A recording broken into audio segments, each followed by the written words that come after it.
the major facilities.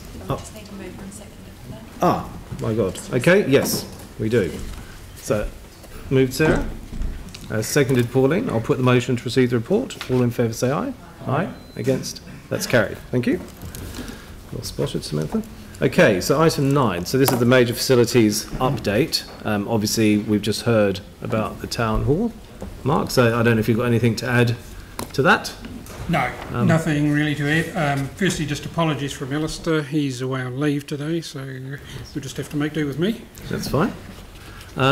The Metro Sports, would you like to update us on that? That's looking at Q3 21. Is that a firm date? They're still negotiating. Otakaro is still negotiating with a preferred contractor, so we're waiting for confirmation of the contractor and the actual completion date. So, and any idea when we'll get that? They're hoping to get a contractor appointed in March, so underway in March. So I would imagine it'll be later this month, early next month. Mm-hmm. Okay. Any questions from councillors on these facilities? Yanni. Yeah, thank you. Just the Metro Sports facility, just in terms of tidying up the site, you know, we've spent a lot of effort trying to work with private landowners in the central city to have tidy sites. So things like the weed, is there a program that we've got in place, or can we get a program in place just to keep it in a, you know, fairly reasonable condition? Because I just note that it seems to attract a lot of litter around the edge. It seems to have lots of weeds growing, and I'm just not quite sure how we're dealing with that. So. Through you, Mr. Chair, Otakaro are responsible for that, and they do have a program for spraying the weeds and keeping those in control, but I'll mention that to them. I'm meeting with them on Monday, so I can pass it on. Yeah, okay. I think that would be good. I was just going to check, what's happening with the Performing Arts Precinct? So Performing Arts Precinct will have, as it says in the report there will be a report coming in March that will set out the detailing the feasibility study. So I can't give you any more than that, but there'll be more information in March. Is there any work happening around the car parking? I see that Otakaro have just made another announcement quite close to the site, and yeah, the car parking, is that going to be part of this report coming back to us in March? I think it will be, yes. Yep. Okay. And we don't have any sort of target completion date? Not at the moment, no. Okay, thank you. And just the final question was in regards to Lancaster Park, the deconstruction and demolition. And I just want to commend staff. I think you've done an excellent job on that particular project. Just in terms of using any of the material in terms of future use, have you made any contingency? We still don't know what we're going to do for the future use of that site. I think we're going to turn it into some sort of sports and rec, but we haven't got the details.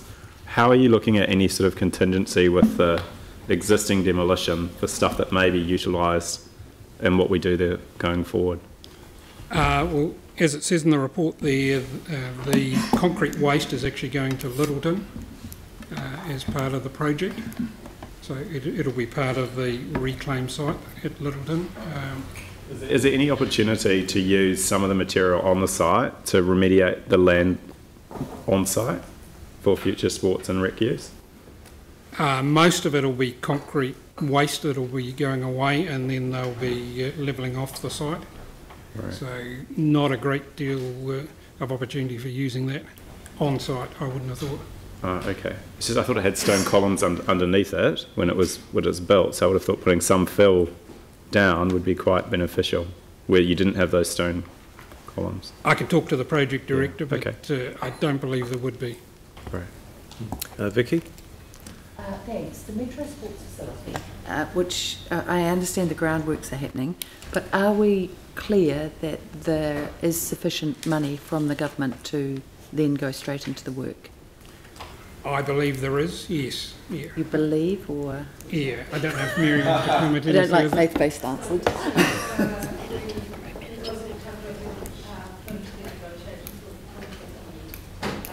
We're not clear what the final figure on that is yet.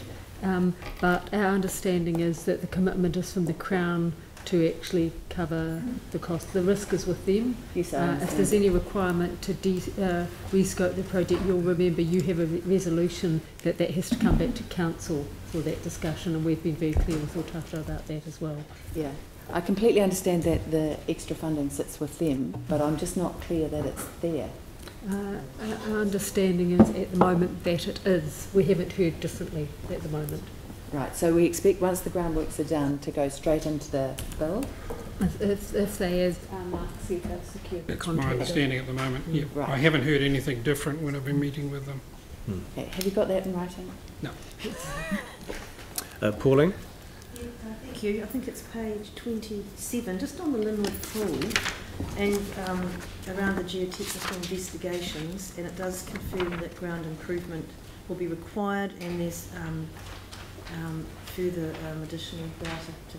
Are we confident that we have enough in the budget for this ground remediation and what we have, 22 million? They will be working through that, and the actual second part there where they were talking about further investigations, that has been completed, and they're waiting for results next week on that, and that will help to just firm that up, but they're well aware that they have a limited budget, so whatever's required for the geotech has to fit in with the total budget, and if they need to cut their cloth, they're going to have to do that, because they, as I say, they know they've got to come within the budget that's set. So there is a bit of a risk that the geotech report work may be greater than anticipated originally when we looked at the site.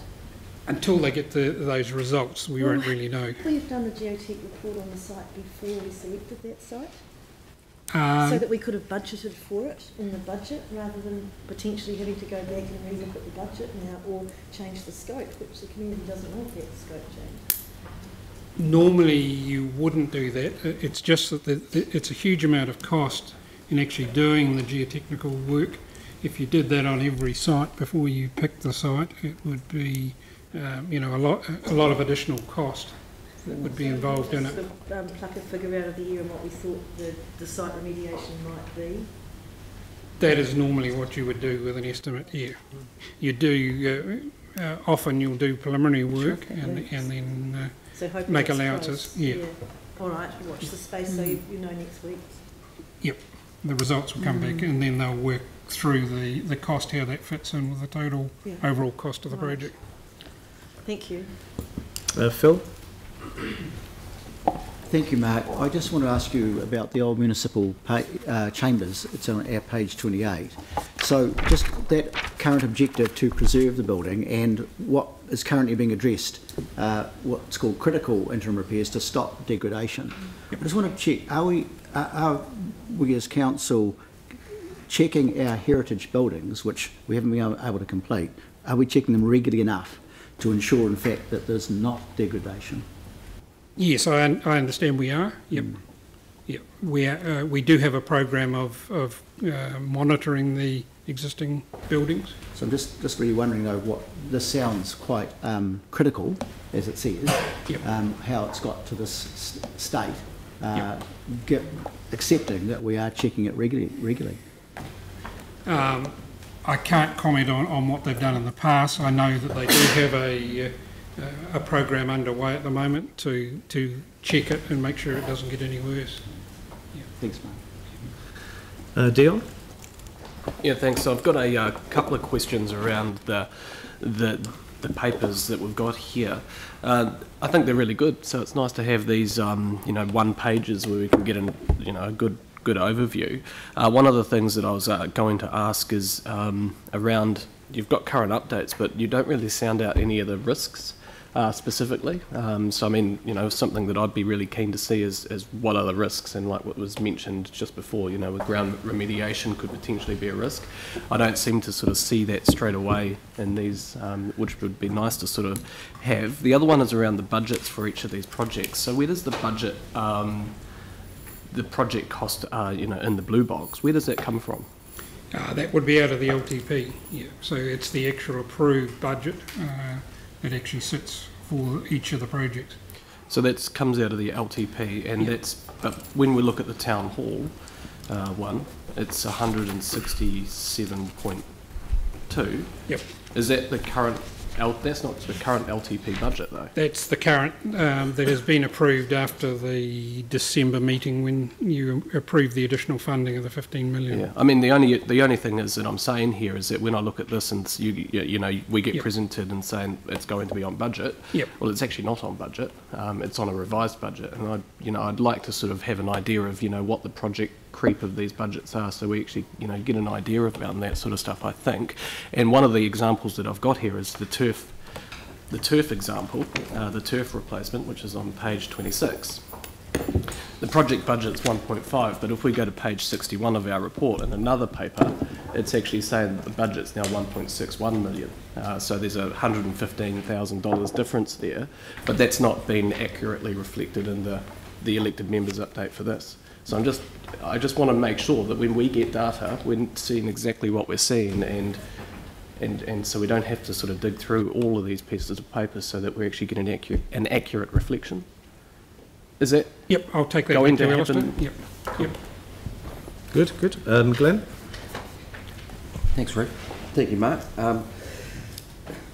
When we worked together on Toyota QE2, I felt that was a success, and I felt a lot of it was based on consistent dialogue with the community board. It was a good, courteous and robust relationship. Obviously, when we look at some of these big projects, Metro Sports, it's 10 times the project cost kind of quantum. The MUA has another complexity, Crown Council in there. So my question is around lessons learned. Now, obviously, Toyota QE2 kind of pales in significance to some of these big spends, but there's got to be some underlying principles and lessons learned from other projects. How much work has been done on the lessons learned so that when it comes to this, we're hitting the ground running, whether it's over procurement or contingency, cost blowout, inflation, etc.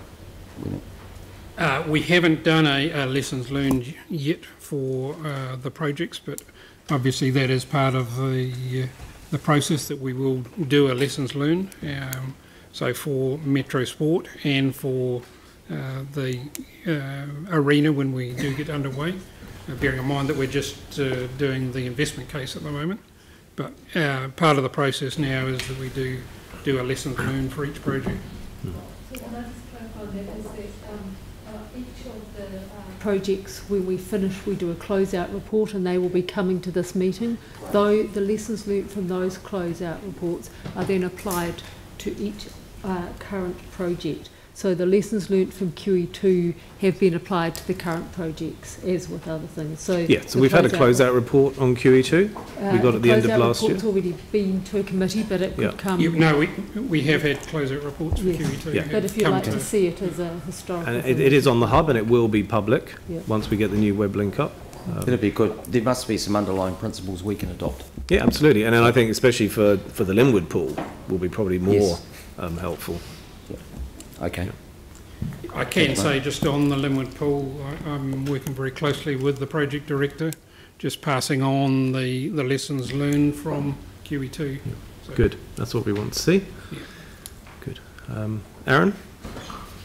Yeah, mine was just a follow-on question around the blue boxes, because when you look at these, if you had been an expat that's moved back to town, you would assume everything's on time and on budget, because that's what these reports say. But it would be good, following on from Dion's point, that if we had original timelines and original budgets in these, even though that will hurt sometimes to write it down, but they can have a footnote to why they may have changed, like the timelines had moved out or the budgets had moved out, but just as part of like transparency. And of course these become a record for future generations to look back and go, what happened in 2010, why did that take so long, where did the wheels fall off, what were the wins, and so on and so forth. So it would be good to have those in here, because they are questions the public constantly asks. Why is it taking so long? Why does it cost so much? Yep, absolutely. So if we could add that somehow, would be most appreciated. Yep. Jimmy? Thank you. Yeah, one question. I reviewed the master schedule of all those major facilities. Especially I compare with the nature sports, the facility, and also the New Southwest Nature Center, the master schedule. Some of them is a difference. So I just want to know. For instance, like on page 21. Regarding to the major sports facility, the term is design in early works, and also the kind of tender and the construction. I review that's quite reasonable, but I reviewed on page 25 regarding to the Hornby one, the new Leisure Southwest Leisure Center one. They have no kind of tender and the construction, direct construction. So whether there is not necessarily go through the tender process or not. The other one I'm concerned regarding to the this schedule, because metro sports more complicated construction. So their construction for 3.5 years. But the Hornby one still need a planning and construction for 3.5 years. So it's possible to bring forward if all the milestones is smoothly bring forward, the kind of the completion date will be early. This is my two questions. Sorry, I'm just if I can. So the two questions you want to know on the Hornby Centre. Yes. Was the tender when? No tender. Just directly to construction. Yep. That will be part of the design process there. I can get them to amend that and put the tender date on that, but there will be a tender process obviously before they get into construction.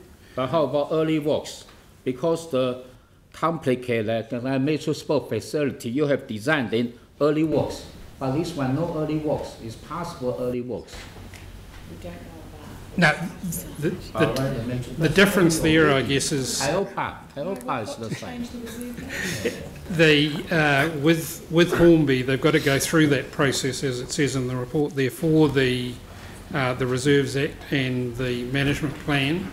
So till they get that, they can't actually confirm it. So we can't start doing early works until those changes are confirmed. Yeah, but based on the planning, we should be, it's possible. Yeah. I think, Jimmy, you need to wait till the reserve classification's done, then they can have a more firm timetable, but they roughly know when it will be finished. Yeah. Okay. And you can't start the early works presupposing that you're going to get a decision that approves Yes, it. that's true. We'd be in trouble. Not really early work, just planning. Yes. They will do it as quickly as they can. Yeah. Okay, thank you. Any other questions? Yanni. I just wanted to look at the project around the stadium turf renewal. Yep. I was quite interested that we didn't seem to get any report to us as a council on agreeing to that. Can you just kind of help me understand, like why? I'd have to go to Mary, but I imagine that was within delegated authorities. Yeah. So this idea that we've got major projects that we don't see the scope, the parameters, we just have a line item in the LTP, and that's what gives it the green light, basically. Yanni, I don't think that's a question for Mark. He's reporting on the project. Yeah. Okay, so I just wanted to chat with the major project. It seems to me that it'd be good to have a link back to the original report, so a bit like the point that the others have made, where they've said, we need to know what the original timeframe and budget was. I think having a link to the original resolution of council to agree to it, so we can read the scope and the background information, and I think it'd be useful for community as well to be able to see that. Yeah. Okay, cool.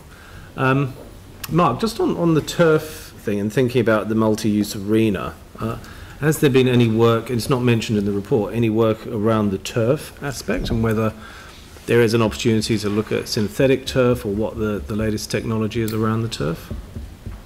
With the arena, we have a turf expert. It was the turf expert they used on Forsyth Bar.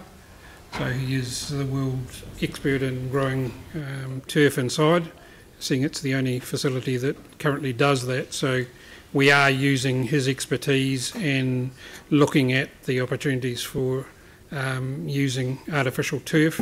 The problem with that is it's good for concerts and that sort of thing, but not for sport.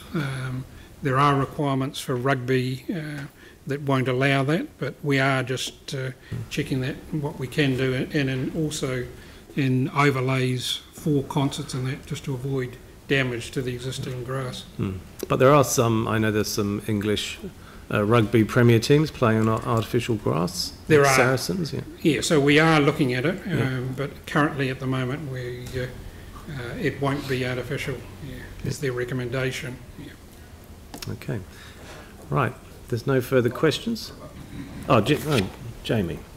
Thanks. Just a quick one on the old municipal chambers. I see that we're going through a planning phase, but I'm just wondering if staff are open to looking at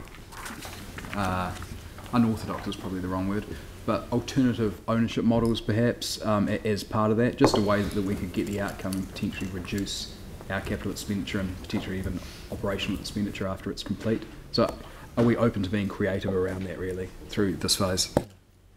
My understanding is there's a report coming to the Social Community Development Committee in March, and that'll cover the EOIs that they've received and just giving an options report for the next steps. So part of that could be looking at other options. Excellent, thank you. Good. Okay, well thank you very much, Mark.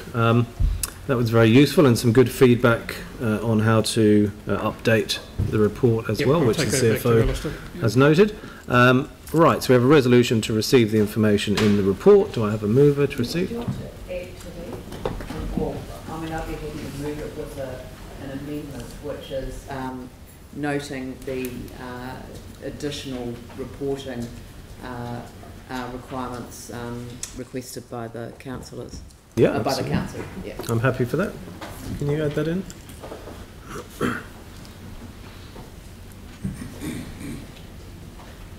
And as I said, this is, is a work in progress, so all feedback is gratefully received.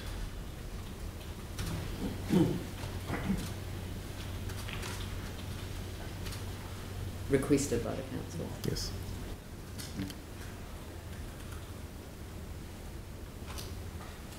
Maybe just say note rather than noting. Yeah.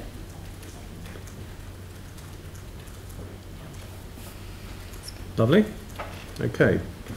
So moved Sarah, seconded Leanne. I'll put that motion. All in favour say aye. Aye. Against, that's carried. Thank you very much.